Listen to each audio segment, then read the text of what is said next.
Yahan ito. Mga kabakyard, nasubukan mo na bang magluto ng ganitong klaseng beef stir fry? Kung hindi nyo pa po ito nasusubukang lutuin, ay maghanda na po kayo ng mga 2 kalderong kanin dahil siguradong pag-aagawan at mapapa-extra rice po talaga kayo dito sa ating lulutuing beef stir fry recipe. Sobrang lambot. Grabing lambot. Ang una muna natin gagawin ay hihiwain lang natin itong ating mga kakailanganing ingredients. Meron tayo ditong spring onions. Kinuha ko lang yung matigas na part niyan, yung puti, at hiniwa ko rin yung malambot na part. Naghiwa rin ako ng sibuyas na malaki. Yung white onion po yung ginamit ko. At hiniwa-hiwa ko lang yan nung ganitong size.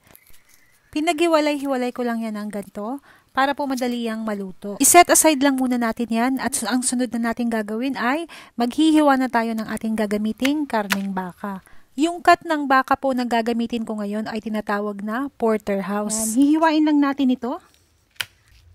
At kung umabot ka sa part ng video na ito, paki-comment naman po mga kabakyard kung saang bansa kayo nakatira para po malaman natin kung hanggang saan umaabot itong ating mga video. Pagkatapos nating mahiwa-hiwa itong ating baka ay ang susunod na nating gagawin ay imamarinate na natin ito. Ilagay lang natin yan sa isang malinis na bowl at lalagyan ko na yan ng toyo, oyster sauce. Magdudurog din ako ng pamintang buo. Para sa akin po mas masarap pag freshly crack po yung ginagamit na paminta. At lalagyan din natin yan ng corn flour pampalapot. Halu-haluin lang natin yan hanggang sa mag-combined. At pag makasiguro na tayong mag-combine yan, lalagyan na natin yan ng sesame oil para sa mas masarap na lasa ng ating stir fry. I-set aside lang natin ito ng mga 1 oras. Yan, balikan natin. Makalipas ang 1 oras ay ready na tayong magisa ng bawang. Para hindi ito masunog yung ating bawang, inilagay ko na yan ng hindi pa mainit yung ating mantika. Para sa akin po, pag nagluluto ako, dapat yung bawang talaga yung nauuna. Huwag po kayong matakot na masusunog kaagad yung bawang dahil hindi po masusunog yan kung mahina lang po yung apoy pag nagluluto kayo. Kayo po mga kabakyard, ano po yung una yung inilalagay? Sibuyas.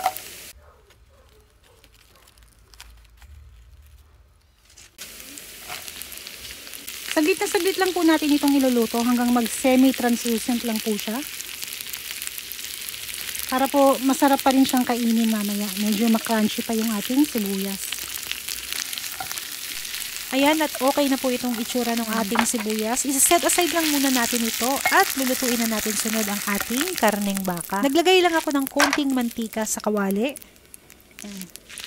Piprito na natin itong ating baka. Ayan. Siguraduhin lang po natin na mainit yung ating kawali bago natin ito ilagay kasi saglit lang po natin yan lulutuin.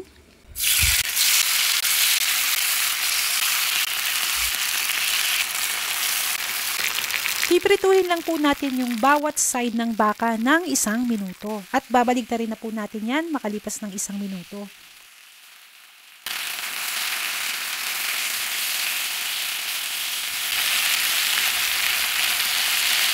At lutuin natin itong kabilang side ng 1 minuto pa.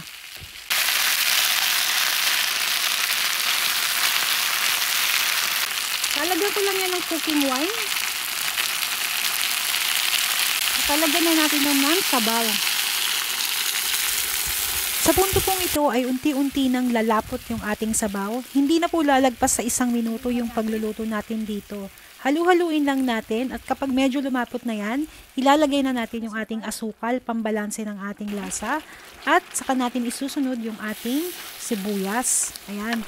Halu-haluin lang natin yan ng mga 30 seconds pa. At pag makasiguro tayong na-combine na yung sauce dito sa ating mga sibuyas, ay patayin na natin yung apoy para po hindi ma-overcook yung ating beef. At ang pinakalas natin ilalagay ay yung green na part ng sibuyas. Yan. Madali lang pong maluto yan. Hindi na po natin kailangang buksan yung apoy dahil yung steam na po mismo nito ang magluluto ng green na dahon ng sibuyas.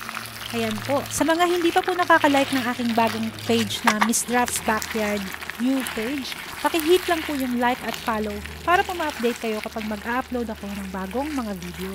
At eto na po mga kabakyard, makalipas po ang mga ilang minuto lang na pagluluto, luto na po yung ating beef and onion stir fry. Kung tulad ko pong natatakam ka na dito sa aking ipiniplating, paki-comment po mga kabakyard and share na rin itong ating video. Maraming salamat po mga kabakyard sa lahat ng mga sumusuporta, nag-share at nanonood ng aking mga videos. Ayan po, wag na nating patagalin ito at tikman na natin itong ating beef and onion stir fry.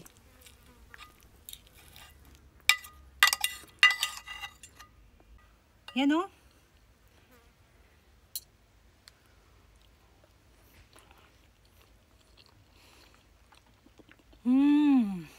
Sobrang lambot.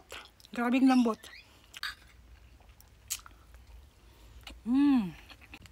Ang lambot ng beef. Kaya lang ang tigas ng bahaw. Bahaw kasi yung kanin ko.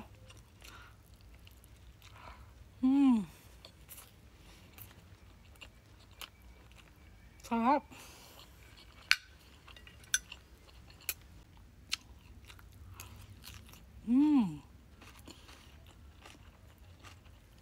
Crunchy pa yung sibuyas.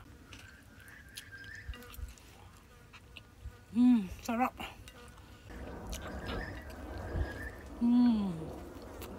Ang sarap ng beef.